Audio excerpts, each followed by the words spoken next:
How well do you use your senses? How many are there really out there in the world? Who knows? But we're going to learn more with common sense, connect in a deeper way with Peter Chand. This is going to be on Saturday, April 19, 2025. And because it's virtual, it doesn't matter where you are in the world. And if you go to storycrossroads.org/all things story, you'll see that link there below. Then you can get all the details and register and so forth and get a time zone converter. But we want to know more about this, Peter. And so the common sense, I love that you use that title. Is there even a story behind that or why you love the senses so much as a storyteller?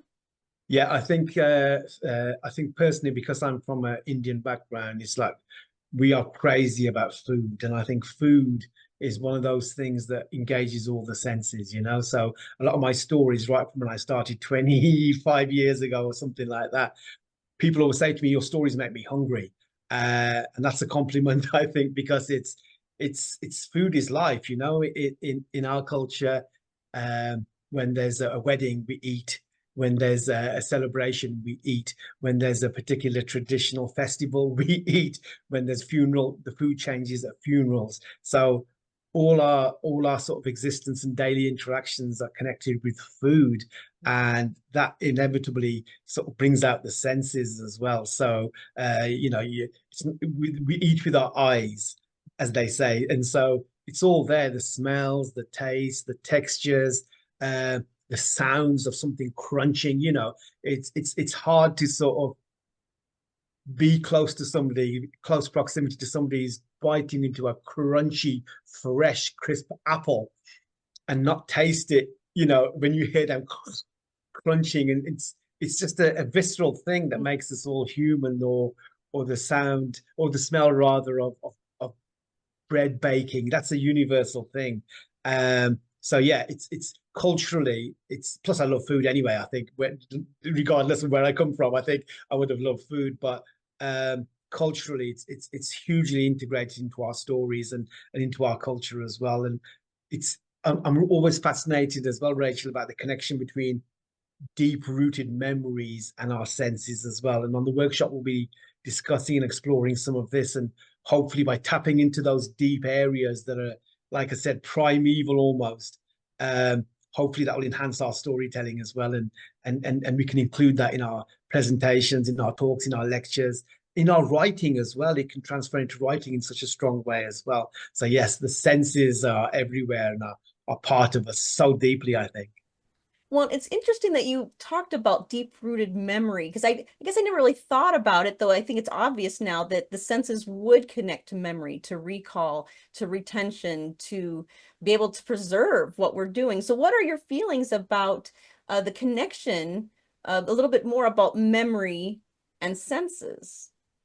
Well, it's really interesting. I mean, on a very simple basis, there's a friend of mine. She works a lot with like people with Alzheimer's, dementia, and so she'll go into rest homes, nursing homes, respite homes, and she'll play songs on her guitar from back in the day, from either like post-war songs or like from the 60s and 70s, and patients who have been sitting there with very little interaction, with very little acknowledgement of their surroundings and the world around them.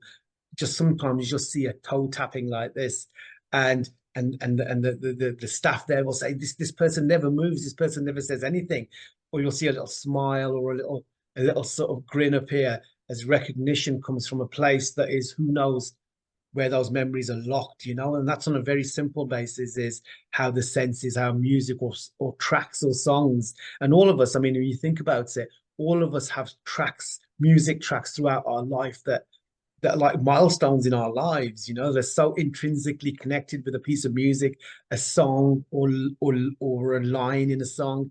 And sometimes, whatever the songwriter's original intention is, might not even be our intention or our understanding. And so I was reading something recently about the Police's "Don't Stand So Close to Me," and that song is played at weddings as a celebratory song, but it's actually about a stalker. But that doesn't matter because people are what they see in it. Every breath you take is another Police song that is sort of based on these kind of things. But people play it as a testament of love. but it's not. It's actually it's something darker than that. So it's really interesting how we latch on emotionally to our senses, to whether that be a piece of music, to a sound, a smell. I mean, I've gotten a very acute sense of smell that right from when I was little. Um, and there's so many memories associated with smell, which we'll be talking and discussing about as well. Uh, in storytelling, it's very easy to just focus on what you see as a narrative when you talk about and there in the distance there was a mountain, and behind the mountain there was a little ravine, and past that ravine was a river that led us down to the village, and in the village you could see smoke rising from chimneys.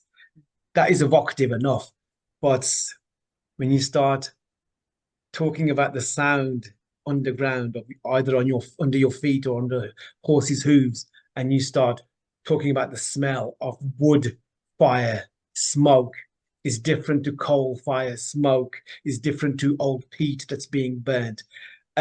Suddenly you're going into a different kind of realm, I think, a deeper kind of realm with our senses. And it's really fascinating how much you can enhance the story just by a simple phrase connected to a smell, a sound, a taste, a texture, which suddenly really elevates that story to a completely different level. So it's fascinating stuff, and it is interwoven with our memories.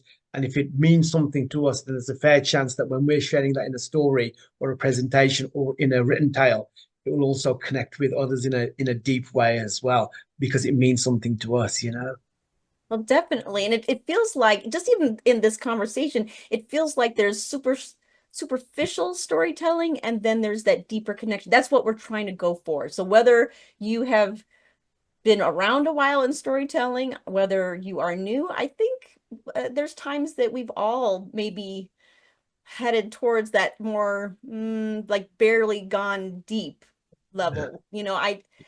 And gosh, there's so much. Is there a quick thing that you would like people to know if they come to the workshop? And of course they want to come. If you can't make the time, then you could still order and register the recordings. We prefer you virtual live. That's best.